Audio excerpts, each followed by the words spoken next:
Back in May, I had discussed one of the most striking examples of how far Sony was willing to go in the realm of censorship compared to Nintendo with Omega Labyrinth Life. Sony had said the version of the game that they were releasing was more of a family-friendly version that you could play in your parents' home. It was supposed to be the safer release out of the two, since they cut all of the suggestive content out of the release. And my largest problem was, with this game, it's all about the suggestive themes. It is not a game for everyone, and if someone does not like that type of content, they obviously are not going to purchase it, even without the suggestive themes removed, because at its core, that is really what this game revolves around. It is not like they could just remove one or two scenes. They had removed such a large chunk out of the game.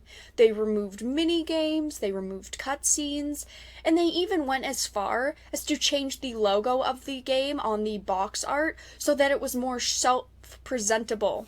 Because why the hell not? But today I am so happy to tell you all a little bit of good news. On the Nintendo Switch, the game managed to sell more than 3 times the amount of games compared to what the PlayStation 4's version sold. It sold 6,643 copies on the Nintendo Switch, and it sold 1,997 copies between the last week of July and the first week of August. The game got 9th place on the highest selling games for that week on a top 30 list. That is awesome to hear. And we all know that this game probably would have sold many more copies on the PlayStation 4 if it wasn't censored. I always used to purchase my favorite titles on the PlayStation platforms because the PlayStation used to be the home of these games. There was not a whole lot of other platforms that allowed games like this. I mean, the Xbox certainly has some games like this, but they all went to the PlayStation. But now, the tides have turned. I do not know why anyone would buy this on the PlayStation 4, but I feel bad for those almost 2,000 people that did buy it on the platform. But I am so happy that this is the case. It's obvious that the uncensored version is hitting the censored version out of the park in sales, and that is so amazing. This is the type of thing that I like to see. Consumers in this case really spoke with their wallet and supported the version of the game that deserved the support. And the PlayStation 4 version was even $10 cheaper due to all of the content that they removed from the release. Now, obviously, this is only one game out of the many that I have discussed here on the channel and that others have discussed in regards to censorship ruining a release.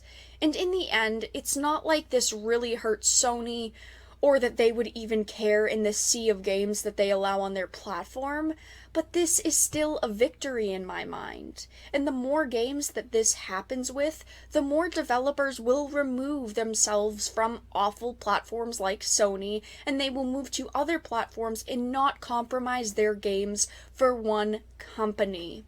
This genre of games does have a spot in the industry, and I am sick of people saying that these types of games should not exist because they are just content where people can look at boobs.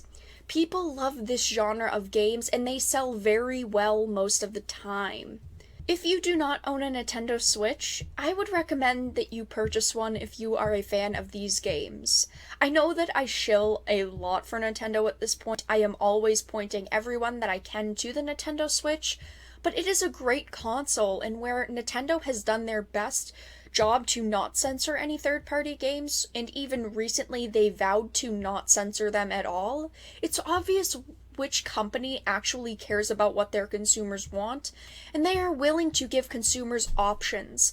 They have just come to terms with the fact that if a consumer wants something and it is not on their platform, they are willing to go somewhere else to get it, and I just feel like they really care about what their consumers want at this point. I used to love Sony and the PlayStation consoles, but over the past few years, I felt so disappointed with the steps that they have made because they've really taken steps back, whereas their competitors have taken big big steps forward. But that is all that I wanted to talk about today. I just wanted to give you guys this good news. I love to talk about good news like this, and I'm glad that people are speaking with their wallets and really showing these companies it's one small step, but it's still a step nonetheless. If you enjoyed this video, make sure to share the good news and also give this video a like. And of course, if you did not, please make sure to give it a dislike. I appreciate your support either way, but I will talk to you guys again in the next video really soon.